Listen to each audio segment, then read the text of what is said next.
Hello viewers, welcome to my YouTube channel. ನಾನು ಇವತ್ತು the night agent ಅನ್ನೋ American political thriller web ಸೀರೀಸ್ನ explain ಮಾಡ್ತಾ ಇದ್ದೀನಿ. ಈ ಸೀರೀಸಲ್ಲಿ ಒಬ್ಬ FBI ಏಜೆಂಟ್ ಒಂದು ಸೀಕ್ರೆಟ್ ಎಮರ್ಜೆನ್ಸಿ ಕಾಲ್ ಆನ್ಸರ್ ಮಾಡ್ತಾನೆ. ಆ ಒಂದು ಕಾಲ್ ಅವನನ್ನು ವೈಟ್ ಹೌಸ್ ಒಳಗಿನ ಡೆಡ್ಲಿ ಸಂಚುಗಳಿಗೆ ಸಿಗಾಕೊಳ್ಳೋಗೆ ಮಾಡುತ್ತೆ. ಸೊ ಇದು ಈ ಸ್ಟೋರಿಯ ಓವರ್ ವ್ಯೂ ಆಗಿದೆ. ಸೊ ನಾನು ಎಪಿಸೋಡ್ ಬೈ ಎಪಿಸೋಡ್ ಎಕ್ಸ್ಪ್ಲೈನ್ ಮಾಡ್ತೀನಿ. ಇವಾಗ ಕತೆ ಸ್ಟಾರ್ಟ್ ಮಾಡೋಣ. ಎಪಿಸೋಡ್ ಸ್ಟಾರ್ಟಿಂಗಲ್ಲಿ ನಮಗೆ ವಾಷಿಂಗ್ಟನ್ ಮೆಟ್ರೋ ಸ್ಟೇಷನ್ ತೋರಿಸ್ತಾರೆ. ಸಂಜೆ ಆಗಿರುತ್ತೆ. ತುಂಬ ಜನ ಮೆಟ್ರೋ ಓದ್ಕೋತಾ ಇರ್ತಾರೆ. ಅದರಲ್ಲಿ ಒಂದು ಲೇಡಿ ತನ್ನ ಮಗಳ ಜೊತೆ ಮೆಟ್ರೋ ಓದ್ಕೋತಾಳೆ. ಅದೇ ಮೆಟ್ರೋ ಟ್ರೈನಲ್ಲಿ ಈ ವೆಬ್ ಸೀರೀಸ್ನ ಹೀರೋ ಪೀಟರ್ ಕೂಡ ಟ್ರಾವೆಲ್ ಮಾಡ್ತಾ ಇರ್ತಾನೆ. ಆ ಲೇಡಿಗೆ ತನ್ಸಿ ಬಿಟ್ಕೊಡ್ತಾನೆ. ನೆಕ್ಸ್ಟು ಆಪೋಸಿಟಲ್ಲಿರೋ ಒಬ್ಬ ಬ್ಲ್ಯಾಕ್ ಜಾಕೆಟ್ ಹಾಕೊಂಡಿರೋ ವ್ಯಕ್ತಿನ ಗಮನಿಸ್ತಾನೆ. ಅವನು ತನ್ನ ಬ್ಯಾಕ್ ಪ್ಯಾಕ್ನ ಸೀಟ್ ಕೆಳಗಡೆ ಸೈಲೆಂಟಾಗಿ ಇಡ್ತಾನೆ. ಹಾಗೆ ನೆಕ್ಸ್ಟ್ ಮೆಟ್ರೋ ಸ್ಟೇಷನಲ್ಲಿ ಇಳ್ಕೊತಾನೆ. ಪೀಟರ್ಗೆ ಡೌಟ್ ಬಂದು ಹೋಗಿ ಬ್ಯಾಗ್ ಚೆಕ್ ಮಾಡ್ತಾನೆ. ಅದರಲ್ಲಿ ಬಾಂಬ್ ಇರುತ್ತೆ. ತಕ್ಷಣ ಎಮರ್ಜೆನ್ಸಿ ಬ್ರೇಕ್ ಆಗ್ತಾನೆ. ಮೆಟ್ರೋ ಸ್ಟಾಪ್ ಆಗುತ್ತೆ. ಟ್ರೈನ್ ಸ್ಟಾಪ್ ಆಗಿದ್ದಕ್ಕೆ ಜನರೆಲ್ಲ ಗಾಬರಿ ಆಗ್ತಾರೆ. ಪೀಟರ್ ಎಲ್ರಿಗೂ ಹೇಳ್ತಾನೆ ತಾನೊಬ್ಬ FBI ಏಜೆಂಟ್ ಹಾಗೂ ಈ ಮೆಟ್ರೋ ಟ್ರೈನಲ್ಲಿ ಬಾಂಬ್ ಇದೆ ಅಂತ. ಪ್ಯಾಸೆಂಜರ್ಸ್ ಎಲ್ಲ ಟೆನ್ಷನ್ ಮಾಡ್ಕೊಂಡು ಎಲ್ಲರೂ ಇಳ್ಕೊತಾರೆ. ಸ್ವಲ್ಪ ಸಮಯದಲ್ಲೇ ಬಾಂಬ್ ಕೂಡ ಬ್ಲಾಸ್ಟ್ ಆಗುತ್ತೆ.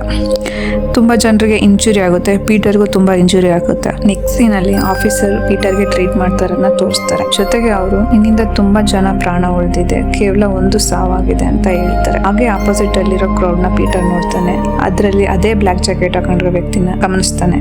ಪೀಟರ್ ಅವನ್ನ ಚೇಸ್ ಮಾಡ್ಕೊಂಡು ಹೋಗ್ತಾನೆ. ಬಟ್ ಇವನಿಗೆ ತುಂಬ ಇಂಜುರಿ ಆಗಿರೋದ್ರಿಂದ ಇವನಿಗೆ ತುಂಬ ಕಷ್ಟ ಆಗುತ್ತೆ. ಚಿಕ್ಕದಾಗಿ ಫೈಟ್ ಕೂಡ ಆಗುತ್ತೆ.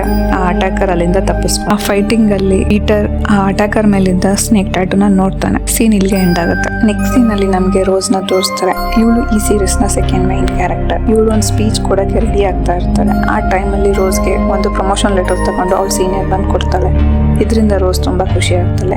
ಸೀನ್ ಇಲ್ಲಿಗೆ ಕಟ್ ಆಗುತ್ತೆ. ನೆಕ್ಸ್ಟ್ ಸೀನ್ ಓಪನ್ ಆಗುತ್ತೆ. ಬಾಂಬ್ ಇನ್ಸಿಡೆಂಟ್ ಆಗಿ 1 year ನಂತರ ಪೀಟರ್ ಎಷ್ಟೋ ಜನರು ಪ್ರಾಣ ಉಳಿಸಿದ್ರು. ಅವನ ಮೇಲೆ ತುಂಬಾ ಡೌಟ್ ಇರುತ್ತೆ ಇನ್ವೆಸ್ಟಿಗೇಷನ್ ಟೀಮ್ಗೂ ಹಾಗೂ ಮೀಡಿಯಾ ಟೀಮ್ಗೆ. ಪೀಟರ್ ಇವಾಗ ವೈಟ್ ಹೌಸ್ ಅಲ್ಲಿ ಬೇಸ್ಮೆಂಟ್ ಅಲ್ಲಿ ನೈಟ್ ಏಜೆಂಟ್ ಆಗಿ ಕೆಲಸ ಮಾಡ್ತಾ ಇರ್ತಾನೆ. ಪೀಟರ್ಗೆ ಅವ್ನ ಸೀನಿಯರ್ ಮೀಟ್ ಮಾಡಕ್ಕೆ ಹೇಳಿರ್ತಾಳೆ. ಇವಳು Diana, the president chief of staff. ಪೀಟರ್ಗೆ ಒಂದು ವಿಡಿಯೋ ತೋರಿಸ್ತಾಳೆ. ಅದರಲ್ಲಿ ಪೀಟರ್ ರಿಪೋರ್ಟರ್ಗೆ ಹೊಡೆದಿರ್ತಾನೆ. ಅಲ್ಲಿ ಏನಾಗಿರುತ್ತೆ ಅಂದ್ರೆ ರಿಪೋರ್ಟರ್ ಪೀಟರ್ನ ತಂದೆ ಒಬ್ಬ ದೇಶದ್ರೋಹಿ ಅಂತ ಹೇಳಿರ್ತಾನೆ. ಅದಕ್ಕೆ ಪೀಟರ್ ರಿಪೋರ್ಟರ್ಗೆ ಸರಿಯಾಗಿ ಹೊಡೆದಿರ್ತಾನೆ. ಪೀಟರ್ಗೆ ಡಯಾನಾ ವಾರ್ನ್ ಮಾಡ್ತಾಳೆ. ಪ್ರೆಸಿಡೆಂಟ್ ಹಾಗೂ ಎಲ್ರಿಗೂ ಗೊತ್ತಿದೆ ನೀನು ಬಾಂಬ್ ಇನ್ಸಿಡೆಂಟ್ ಅಲ್ಲಿ ಹೀರೋ ಆಗಿದ್ಯಾ ಅಂತ. ಆಲ್ರೆಡಿ ನೀನು ಲೋ ಪ್ರೊಫೈಲ್ ಜಾಬ್ ಅಲ್ಲಿ ನೈಟ್ ಏಜೆಂಟ್ ಆಗಿ ಇದೆಯಾ. ಇದೇ ತರ ಆದ್ರೆ ನಿನ್ಗೆ ಪ್ರಮೋಷನ್ ಇರ್ಲಿ ಕೆಲ್ಸನೂ ಇರಲ್ಲ ಅಂತ ವಾರ್ನ್ ಮಾಡ್ತಾಳೆ. ನೆಕ್ಸ್ಟ್ ಪೀಟರ್ ಬೇಸ್ಮೆಂಟ್ ಗೆ ಬರ್ತಾನೆ. ಇವನ್ ವರ್ಕ್ ಪ್ಲೇಸ್ ಇರೋದು ಬೇಸ್ಮೆಂಟ್ ಅಲ್ಲಿ. ನಮ್ಗೆ ಪೀಟರ್ ನ ಇನ್ನೊಬ್ಬ ಸೀನಿಯರ್ ಹಾಕಿನ್ಸ್ ನ ತೋರಿಸ್ತಾರೆ. ಇವನು ಡೆಪ್ಯೂಟಿ ಡೈರೆಕ್ಟರ್ ಆಫ್ FBI. ಇವನಿಗೆ ಪೀಟರ್ ಅಂದ್ರೆ ಅಷ್ಟು ಆಗ್ತಿರಲ್ಲ. ಪೀಟರ್ ಅವನ್ ವರ್ಕ್ ಪ್ಲೇಸ್ ಅಲ್ಲಿ ಕೂತ್ಕೊಂಡು ರಿಪೋರ್ಟ್ ಚೆಕ್ ಮಾಡ್ತಾರನ್ನ ತೋರಿಸ್ತಾರೆ. ಇವನು ಇವಾಗ ನೈಟ್ ಏಜೆಂಟ್ ಆಗಿ ಕೆಲಸ ಮಾಡ್ತಿರ್ತಾನೆ. ಇದು ಒಂದು ಲೋ ಪ್ರೊಫೈಲ್ ಜಾಬ್ ಆಗಿರುತ್ತೆ. ಇವನ್ ಕೆಲಸ ಏನಂದ್ರೆ ನೈಟ್ ಫುಲ್ ಒಂದು ಫೋನ್ ಮುಂದೆ ಕೂತ್ಕೊಳ್ಳೋದು, ಯಾವ್ದಾದ್ರು ಕಾಲ್ ಬಂದ್ರೆ ಅಟೆಂಡ್ ಮಾಡೋದು. ಈ ಫೋನ್ ನ ಸೀಕ್ರೆಟ್ ಏಜೆಂಟ್ಸ್ ಯೂಸ್ ಮಾಡ್ತಾ ಇರ್ತಾರೆ. ತುಂಬಾ ರೇರ್ ಆಗಿ ಕಾಲ್ಸ್ ಬರುತ್ತೆ. ನೆಕ್ಸ್ಟ್ ಸೀನಲ್ಲಿ ರೋಸು ಅವ್ರ ಅಂಕಲ್ ಹೆನ್ರಿ ಹಾಗೂ ಆಂಟಿ ಎಮ್ಮ ಮನೇಲಿರೋದನ್ನ ತೋರಿಸ್ತಾರೆ. ಅವಳು ಇವಾಗ ಬ್ಯಾಂಕ್ರಪ್ಟ್ ಆಗಿರ್ತಾಳೆ, ಮತ್ತೆ ಯಾವುದೇ ಕೆಲಸ ಇರೋದಿಲ್ಲ. ಸೊ ಇದನ್ನೇ ಅವ್ರ ಅಂಕಲ್ ಮತ್ತೆ ಆಂಟಿ ಮುಂದೆ ಹೇಳ್ಕೊಂಡು ತುಂಬಾ ಬೇಜಾರು ಪಡ್ಕೊಂತಾಳೆ. ಆಗ ಅವರು ಸಮಾಧಾನ ಮಾಡಿ ನೀನು ಎಷ್ಟು ದಿನ ಬೇಕಾದ್ರಲ್ಲಿ ಇರ್ಬೋದು, ನೀನು ನಮ್ಮ ಫ್ಯಾಮಿಲಿಲಿ ಒಬ್ಳು ಅಂತ ಹೇಳ್ತಾರೆ. ಆಮೇಲೆ ಎಲ್ಲರೂ ಹೋಗಿ ಮಲ್ಕೋತಾರೆ. ರೋಸ್ ಮಲಗಿರ್ತಾಳೆ. ಮನೆ ಹೊರಗಡೆ ಯಾರೋ ಇಬ್ರು ಸ್ಟ್ರೇಂಜರ್ಸ್ ಇವ್ರ ಮನೆ ಕಡೆ ಬರ್ತಾರನ್ನ ತೋರಿಸ್ತಾರೆ. ರೋಸ್ಗೆ ಗ್ರೌಂಡ್ ಫ್ಲೋರ್ ಇಂದ ಸ್ವಲ್ಪ ನಾಯ್ಸ್ ಬರ್ತಾ ಇದ್ರಿಂದ ಎಚ್ಚರ ಆಗುತ್ತೆ. ಅಲ್ಲಿ ಅವ್ರ ಅಂಕಲ್ ಮತ್ತೆ ಆಂಟಿ ತುಂಬಾ ಎದುರ್ಕೊಂಡಿರ್ತಾರೆ. ಯಾಕಂದ್ರೆ ಅಟ್ಯಾಕರ್ಸ್ ಹೊರಗಡೆ ಬಂದಿರೋದ್ರಿಂದ. ಅವರು ಕೆಲವೊಂದು ಡಾಕ್ಯುಮೆಂಟ್ಸ್ನ ಸುಡ್ತಾ ವೈಟ್ ಹೌಸ್ ಅಲ್ಲಿ ಕೆಲವ್ರನ್ನ ನಂಬಕ್ಕೆ ಆಗಲ್ಲ ಅಂತ ಮಾತಾಡ್ತಾ ಇರ್ತಾರೆ. ರೋಸ್ಗೆ ಏನೂ ಅರ್ಥ ಆಗಲ್ಲ. ಅವಳು ಕೆಳಗಡೆ ಬಂದು ಏನಾಯ್ತು, ಯಾಕೆ ಎಷ್ಟು ಟೆನ್ಷನ್ ಮಾಡ್ಕೊಂಡಿದ್ದೀರಾ, ನಿಮ್ಮ ಹತ್ರ ಗನ್ ಏನಕ್ಕೆ ಇದೆ ಅಂತ ತುಂಬಾ ಕ್ವಶನ್ಸ್ ಕೇಳ್ತಾಳೆ. ಅವ್ರು ಇವಾಗ ಏನು ಹೇಳೋಕ್ಕೆ ಟೈಮ್ ಇಲ್ಲ, ಇಲ್ಲಿಂದ ಎಸ್ಕೇಪ್ ಆಗು ಅಂತ ಹೇಳಿ ಅವ್ರ ಅಂಕಲ್ ಹೆನ್ರಿ ಒಂದು ಲೆಟರ್ನ ಕೊಡ್ತಾನೆ. ಇಲ್ಲೇ ಡೌನ್ ಅಲ್ಲಿರೋ ಫೈನಲ್ ಮನೆಗೆ ಹೋಗಿ ಆ ಲೆಟರ್ ಅಲ್ಲಿರೋ ನಂಬರ್ಗೆ ಕಾಲ್ ಮಾಡಿ ಅದರಲ್ಲಿ ಇರೋ ಕೋಡ್ ವರ್ಡ್ಸ್ನ ಹೇಳು ಅಂತ ಹೇಳಿ ಕಳಿಸ್ತಾನೆ. ರೋಸ್ಗೆ ಏನು ಅರ್ಥ ಆಗ್ತಾ ಇರಲ್ಲ. ಅವಳು ಬ್ಯಾಕ್ ಡೋರ್ ಇಂದ ಮನೆ ಹೊರಗಡೆ ಬರ್ತಾಳೆ. ಇದ್ರಲ್ಲಿ ನಮ್ಗೆ ಏನು ಗೊತ್ತಾಗುತ್ತೆ ಅಂದ್ರೆ ಹೆನ್ರಿ ಮತ್ತು ಎಮ್ಮ ಯಾವುದೋ ಸ್ಪೈ ಏಜೆಂಟ್ ಆಗಿ ವರ್ಕ್ ಮಾಡ್ತಾ ಇದ್ರು ಅಂತ. ಹೊರಗಡೆ ಇರೋ ಅಟ್ಯಾಕರ್ಸು ಮನೆ ಒಳಗಡೆ ಬರ್ತಾರೆ. ಹೆನ್ರಿನ ಸಾಯಿಸ್ತಾರೆ ಹಾಗೂ ಎಮ್ಮನ ಗನ್ ಶಾಟ್ ಮಾಡ್ತಾರೆ. ರೋಸ್ ಹೊರಗಡೆಯಿಂದನೇ ವಿಂಡೋದಲ್ಲಿ ನೋಡ್ತಾಳೆ. ಆ ಅಟ್ಯಾಕರ್ನ ಮುಖ ಇವಳಿಗೆ ಕಾಣಿಸುತ್ತೆ. ನೆಕ್ಸ್ಟು ಅಟ್ಯಾಕರು ಇವಳನ್ನ ನೋಡ್ತಾನೆ. ನೋಡ್ಬಿಟ್ಟು ಆ ಅಟ್ಯಾಕರ್ ರೋಸ್ನ ಚೇಸ್ ಮಾಡ್ಕೊಂಡು ಬರ್ತಾನೆ. ಅವಳು ಹೇಗೋ ಮಾಡಿ ಫೈನಲ್ ಮನೆ ರೀಚ್ ಆಗ್ತಾಳೆ. ರೀಚ್ ಆಗಿ ಅವ್ರ ಅಂಕಲ್ ಕೊಟ್ಟಿರೋ ನಂಬರ್ಗೆ ಕಾಲ್ ಮಾಡಿ ಕೋಡ್ ವರ್ಡ್ ಹೇಳ್ತಾಳೆ. ಮಾಡಿರೋ ಕಾಲ್ ನೈಟ್ ಏಜೆಂಟ್ ಆಗಿರೋ ಪೀಟರ್ಗೆ ಬಂದಿರುತ್ತೆ. ರೋಸು ಪೀಟರ್ಗೆ ಅವ್ರ ಅಂಕಲ್ ಮತ್ತು ಆಂಟಿ ಎಷ್ಟು ಡೇಂಜರಲ್ಲಿದ್ದಾರೆ ಹಾಗೂ ಅಲ್ಲಿರೋ ಸಿಚುವೇಶನ್ನ ಎಕ್ಸ್ಪ್ಲೈನ್ ಮಾಡ್ತಾಳೆ. ಮತ್ತು ಪೀಟರ್ ಅವಳ ಲೊಕೇಶನ್ ತಿಳ್ಕೊಂಡು ನಿಯರೆಸ್ಟ್ ಪೊಲೀಸ್ ಸ್ಟೇಷನ್ಗೆ ಇನ್ಫಾರ್ಮ್ ಮಾಡ್ತಾನೆ ಅವಳನ್ನ ಸೇವ್ ಮಾಡೋಕ್ಕೆ. ಮತ್ತು ಡಯಾನಾ ಮತ್ತು ಹಾಕಿನ್ಸ್ಗೆ ಕಾಲ್ ಮಾಡಿ ನೈಟ್ ಆ್ಯಕ್ಷನ್ ಅಲರ್ಟ್ ಬಂದಿರೋದಾಗಿ ಹೇಳ್ತಾನೆ. ಅಷ್ಟರಲ್ಲಿ ಅಟ್ಯಾಕರ್ ರೋಸ್ ಇರೋ ಜಾಗಕ್ಕೆ ಬರ್ತಾನೆ. ರೋಸ್ ತುಂಬ ಹೆದರ್ಕೊಂಡಿರ್ತಾಳೆ. ಪೀಟರ್ ಅವಳಿಗೆ ಫೋನಲ್ಲೇ ಸೇಫ್ ಪ್ಲೇಸಲ್ಲಿ ಇರೋಕ್ಕೆ ಗೈಡ್ ಮಾಡ್ತಾನೆ. ಅಷ್ಟರಲ್ಲಿ ಪೊಲೀಸ್ ಅಲ್ಲಿಗೆ ಬರ್ತಾರೆ. ಆ ಅಟ್ಯಾಕರ್ ವಿಂಡೋಯಿಂದ ಎಸ್ಕೇಪ್ ಆಗಿರ್ತಾನೆ. ಪೀಟರ್ ಕೊಟ್ಟಿರೋ ಮೆಸೇಜ್ ಗೊತ್ತಾದ್ಮೇಲೆ ಡಯಾನಾ ಪೀಟರ್ಗೆ ಕಾಲ್ ಮಾಡ್ತಾಳೆ. ಕಾಲ್ ಮಾಡಿ ರೋಸ್ನ ಯಾವುದಾದ್ರೂ ಸೇಫ್ ಪ್ಲೇಸ್ಗೆ ಕರ್ಕೊಂಡು ಹೋಗು ಅಂತ ಹೇಳ್ತಾಳೆ. ಅದಕ್ಕೆ ಪೀಟರ್ ಆಲ್ರೆಡಿ ಹಾಕಿನ್ಸ್ ಹೋಗ್ತಾ ಇದ್ದಾರೆ ರೋಸ್ ಹತ್ರ ಅಂತ ಹೇಳ್ತಾನೆ. ಅದಕ್ಕೆ ಡಯಾನಾ ಇಲ್ಲ ನೀನೇ ಪರ್ಸ್ನಲ್ ಆಗಿ ಹೋಗಿ ಅವಳನ್ನ ಕರ್ಕೊಂಡು ಯಾವುದಾದ್ರೂ ಸೇಫ್ ಪ್ಲೇಸ್ಗೆ ಹೋಗು ಅಂತ ಹೇಳ್ತಾಳೆ. ಸೀನಲ್ಲಿ ರೋಸ್ ಅವ್ರ ಅಂಕಲ್ ಮತ್ತು ಆಂಟಿ ಮನೆ ಮುಂದೆ ಇರ್ತಾಳೆ. ಅಲ್ಲಿಗೆ ಹಾಕಿನ್ಸ್ ಬರ್ತಾನೆ. ಮತ್ತು ಅವಳಿಗೆ ಗೊತ್ತಾಗುತ್ತೆ ಅವ್ರ ಅಂಕಲ್ ಹೆನ್ರಿ ಮತ್ತು ಆಂಟಿ ಎಮ್ಮ ಕೊಲೆ ಆಗಿದ್ದಾರೆ ಅಂತ. ರೋಸ್ ತುಂಬ ಬೇಜಾರು ಮಾಡ್ಕೊತಾಳೆ. ಅಷ್ಟರಲ್ಲಿ ಪೀಟರ್ ಬಂದು ರೋಸ್ನ ನಾನು ಕರ್ಕೊಂಡು ಹೋಗ್ಬೇಕು, ನನಗೆ ಪ್ರೆಸಿಡೆಂಟ್ ಕಡೆಯಿಂದ ಆರ್ಡರ್ ಬಂದಿದೆ ಅಂತ ಹೇಳಿ ಕರ್ಕೊಂಡು ಹೋಗ್ತಾನೆ. ರೋಸ್ಗೆ ಗೊತ್ತಾಗುತ್ತೆ ಇವನೇ ಪೀಟರ್ ನನಗೆ ಫೋನ್ನಲ್ಲಿ ಗೈಡ್ ಮಾಡಿದ್ದು ಅಂತ. ರೋಸ್ಗೆ ತುಂಬ ಕ್ವಶನ್ಸ್ ಇರುತ್ತೆ. ಅವಳು ಕಾರಲ್ಲಿ ಹೋಗ್ಬೇಕಾದ್ರೆ ನಮ್ಮ ಅಂಕಲ್ ಮತ್ತು ಆಂಟಿನ ಯಾರು ಕೊಲೆ ಮಾಡಿದ್ದು, ಅವ್ರು ಏನು ಕೆಲಸ ಮಾಡ್ತಿದ್ರು, ಇಷ್ಟು ದಿನ ನನಗೆ ಹೇಳಿದ್ದೆಲ್ಲ ಸುಳ್ಳು ಹಾಗಾದ್ರೆ ಅಂತ ತುಂಬ ಕ್ವಶನ್ಸ್ನ ಪೀಟರ್ಗೆ ಕೇಳ್ತಾಳೆ. ಅದಕ್ಕೆ ಪೀಟರ್ ನನಗೆ ಏನು ಗೊತ್ತಿದ್ರೂ ಹೇಳೋ ಆಗಿಲ್ಲ ಅಂತ ಹೇಳ್ತಾನೆ. ನೆಕ್ಸ್ಟ್ ಪೀಟರ್ ರೋಸ್ನ ಕರ್ಕೊಂಡು ಅವ್ನ ಮನೆಗೆ ಬರ್ತಾನೆ. ಅಲ್ಲಿ ಅವಳಿಗೆ ಡ್ರೆಸ್ ಚೇಂಜ್ ಮಾಡೋಕ್ಕೆ ಹೇಳ್ತಾನೆ. ನೆಕ್ಸ್ಟ್ ಅವನು ಗನ್ಸ್ ಎಲ್ಲ ಎತ್ಕೋತಾನೆ. ಆಮೇಲೆ ಒಂದು ಹಿಡನ್ ಕ್ಯಾಮ್ರಾನ ಫಿಕ್ಸ್ ಮಾಡ್ತಾನೆ. ಅಪಾರ್ಟ್ಮೆಂಟಿಂದ ಹೊರಗಡೆ ಬಂದಾಗ ಇಬ್ಬರು ಅಟ್ಯಾಕರ್ಸ್ ಬಂದು ಇವ್ರ ಮೇಲೆ ಅಟ್ಯಾಕ್ ಮಾಡೋಕ್ಕೆ ಟ್ರೈ ಮಾಡ್ತಾರೆ.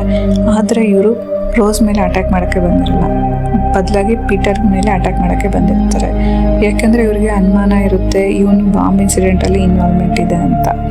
ಹಾಗೂ ರೋಸ್ಗೂ ಕೂಡ ಅವರು ವಾರ್ನ್ ಮಾಡ್ತಾರೆ, ಇವನ್ನ ನಂಬೇಡಿ, ಇವನು ಮತ್ತು ಇವರಪ್ಪ ದೇಶದ್ರೋಹಿ ಅಂತ ಹೇಳ್ತಾರೆ. ಪೀಟರ್ ಅವರಿಗೆ ಚೆನ್ನಾಗಿ ಹೊಡೆದು ನಾನು ನಮ್ಮ ಅಪ್ಪ ದೇಶದ್ರೋಹಿ ಅಲ್ಲ ಅಂತ ಹೇಳಿ ಅವ್ರ ಹತ್ರ ಇರೋ ID ಕಾರ್ಡ್ನ ಕಿತ್ಕೋತಾನೆ.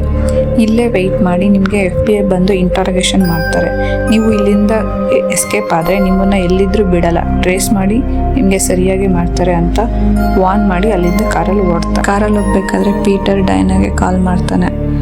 ಡಯಾನಾ ರೋಸ್ ನಮಗೆ ತುಂಬ ಇಂಪಾರ್ಟೆಂಟ್, ಅವಳನ್ನ ಎಲ್ಲಾದರೂ ಸೇಫ್ ಪ್ಲೇಸ್ಗೆ ಕರ್ಕೊಂಡು ಹೋಗು ಅಂತ ಹೇಳಿ ಕಾಲ್ ಕಟ್ ಮಾಡ್ತಾಳೆ.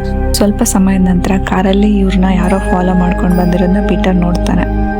ರೋಸ್ ಅದರಲ್ಲಿ ಇರೋರನ್ನ ನೋಡ್ತಾಳೆ. ಅವರು ಬೇರೆ ಯಾರು ಅಲ್ಲ, ಅವ್ರ ಅಂಕಲ್ ಮತ್ತು ಆಂಟಿ ಕೊಲೆ ಮಾಡಿರೋರು ಅಂತ ಗೊತ್ತಾಗುತ್ತೆ. ಇದೇ ವಿಷಯನ ಪೀಟರ್ಗೆ ಕೂಡ ಹೇಳ್ತಾಳೆ. ಅವರು ರೋಸ್ನ ಕೊಲೆ ಮಾಡೋಕ್ಕೆ ಬಂದಿರ್ತಾರೆ. ಅವರು ತುಂಬ ಫೈರಿಂಗ್ ಎಲ್ಲ ಮಾಡ್ತಾರೆ. ಆದರೆ ಹೇಗೋ ಮಾಡಿ ಅಲ್ಲಿಂದ ತಪ್ಪಿಸ್ಕೊಂಡು ಅವರು ಎಸ್ಕೇಪ್ ಆಗ್ತಾರೆ. ಪೀಟರ್ ಒಂದು ಮನೆಗೆ ರೋಸ್ನ ಕರ್ಕೊಂಡು ಬರ್ತಾನೆ. ಇದು ಅವ್ನ ಫ್ರೆಂಡ್ ನೇಮಲ್ಲಿ ಮನೇನ ರೆಂಟ್ಗೆ ತೊಗೊಂಡಿರ್ತಾನೆ, ಯಾರಿಗೂ ಅನುಮಾನ ಬರಬಾರ್ದು ಅಂತ. ಪೀಟರ್ ರೋಸ್ಗೆ ಡ್ರೆಸ್ ಚೇಂಜ್ ಮಾಡೋಕ್ಕೆ ಹೇಳಿ ರೂಮ್ ತೋರಿಸ್ತಾನೆ. ಆಮೇಲೆ ರೋಸ್ಗೆ ಗೊತ್ತಾಗುತ್ತೆ ಆ ಡ್ರೆಸ್ ಪೀಟರ್ನ ಎಕ್ಸ್ಫಿಯಾನ್ಸಿದು ಅಂತ. ಆಮೇಲೆ ಪೀಟರ್ ರೋಸ್ಗೆ ರೆಸ್ಟ್ ಮಾಡೋಕ್ಕೆ ಹೇಳಿ ಅವನು ವಾಚ್ ಮಾಡ್ತಾ ಕೂತಿರ್ತಾನೆ. ಪೀಟರ್ ಅವನ ಮನೇಲಿ ಹಿಡನ್ ಕ್ಯಾಮ್ರಾ ಫಿಕ್ಸ್ ಮಾಡಿರ್ತಾನೆ. ಆ ವಿಡಿಯೋಸ್ನ ಚೆಕ್ ಮಾಡ್ತಾ ಕೂತಿರ್ಬೇಕಾದ್ರೆ ಯಾರೋ ಇಬ್ಬರು ಸ್ಟ್ರೇಂಜರ್ಸ್ ಮಾಸ್ಕ್ ಹಾಕ್ಕೊಂಡಿರೋರು ಮನೆಗೆ ಎಂಟರ್ ಆಗೋದನ್ನ ಪೀಟರ್ ನೋಡ್ತಾನೆ. ತಕ್ಷಣ ಅವನು ಡಯಾನಾಗೆ ಕಾಲ್ ಮಾಡಿ ಆಚೆ ಕಡೆ ಇರೋ ಆಫೀಸರ್ಸ್ಗೆ ಇನ್ಫಾರ್ಮ್ ಮಾಡೋಕ್ಕೆ ಹೇಳ್ತಾನೆ. ಅವರು ಹೋಗಿ ಚೆಕ್ ಮಾಡೋಷ್ಟರಲ್ಲಿ ಅವರು ಅಲ್ಲಿಂದ ಹೊರಟೋಗಿರ್ತಾರೆ. ವಿಡಿಯೋದಲ್ಲಿ ಆ ಸ್ಟ್ರೇಂಜರ್ ಹಾಕೊಂಡಿರೋ ಒಂದು ಫಿಂಗರ್ ರಿಂಗ್ನ ಪೀಟರ್ ನೋಟಿಸ್ ಮಾಡ್ತಾನೆ. ಅದ್ರದ್ದು ಸ್ಕ್ರೀನ್ಶಾಟ್ ಕೂಡ ತಗೊತಾನೆ. ನೆಕ್ಸ್ಟ್ ಮಾರ್ನಿಂಗ್ ಪೀಟರ್ ರೋಸ್ನ ಡಯಾನಾ ಮತ್ತು ಹಾಕಿನ್ಸ್ ಇರೋ ಜಾಗಕ್ಕೆ ಕರ್ಕೊಂಡು ಬರ್ತಾನೆ ರೋಸ್ನ ವಿಚಾರಣೆ ಮಾಡೋಕ್ಕೆ. ರೋಸ್ ಪೀಟರ್ ನನ್ನ ಜೊತೆನೇ ಇರಬೇಕು ವಿಚಾರಣೆ ಟೈಮಲ್ಲಿ ಅಂತ ಹೇಳಿರ್ತಾಳೆ. ಆದರೆ ಹಾಕಿನ್ಸ್ ಬೇಡ ಅಂತ ಹೇಳ್ತಾನೆ. ರೋಸ್ ಪೀಟರ್ಗೆ ರೂಮ್ ಒಳಗಡೆ ಹೋಗೋಕ್ಕೂ ಮುಂಚೆ ನಾನು ಏನೂ ನಿಜ ಹೇಳಲ್ಲ, ಯಾಕಂದರೆ ನಮ್ಮ ಅಂಕಲ್ ಮತ್ತು ಆಂಟಿ ಹೇಳಿದ್ರು ವೈಟ್ ಹೌಸಲ್ಲಿ ಸ್ವಲ್ಪ ಜನನ ನಂಬೋಕ್ಕೆ ಆಗಲ್ಲ ಅಂತ ಹೇಳ್ತಾಳೆ. ಸೀನ್ ಇಲ್ಲಿಗೆ ಕಟ್ ಆಗುತ್ತೆ. ನೆಕ್ಸ್ಟ್ ಸೀನಲ್ಲಿ ನಮಗೆ ಒಂದು ಲೇಡಿನ ತೋರಿಸ್ತಾರೆ. ಇವಳ ಹೆಸರು ಸುಸಾನ್.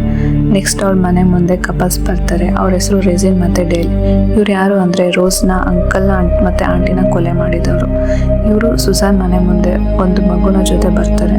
ಸುಸಾನ್ಗೆ ರೆಜಿನ್ ನಾನು ಚಿಕ್ಕವಳಿದ್ದಾಗ ಈ ಮನೇಲಿ ಬೆಳೆದಿದ್ದು ಇವಾಗ ನೆನಪಾಯಿತು, ಅದಕ್ಕೆ ನೋಡೋಕ್ಕೆ ನನ್ನ ಫ್ಯಾಮಿಲಿ ಜೊತೆ ಬಂದಿದ್ದೀನಿ ಅಂತ ಹೇಳ್ತಾಳೆ.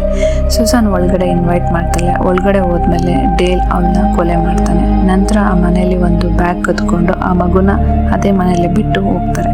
ನೆಕ್ಸ್ಟ್ ರೇಡಿಯೋದಲ್ಲಿ ಅನೌನ್ಸ್ಮೆಂಟ್ ಮಾಡ್ತಿರೋದನ್ನ ತೋರಿಸ್ತಾರೆ. ಅದರಲ್ಲಿ ಒಂದು 10 month ಓಲ್ಡ್ ಬೇಬಿ ಮಾಲಿಂದ ಮಿಸ್ ಆಗಿದೆ 1 hour ಹಿಂದೆ ಅಂತ ಹೇಳ್ತಾರೆ. ಸೊ ಆ ಬೇಬಿ ಕದಿರೋದು ಅಂತ ಗೊತ್ತಾಗುತ್ತೆ. ಅಲ್ಲಿಗೆ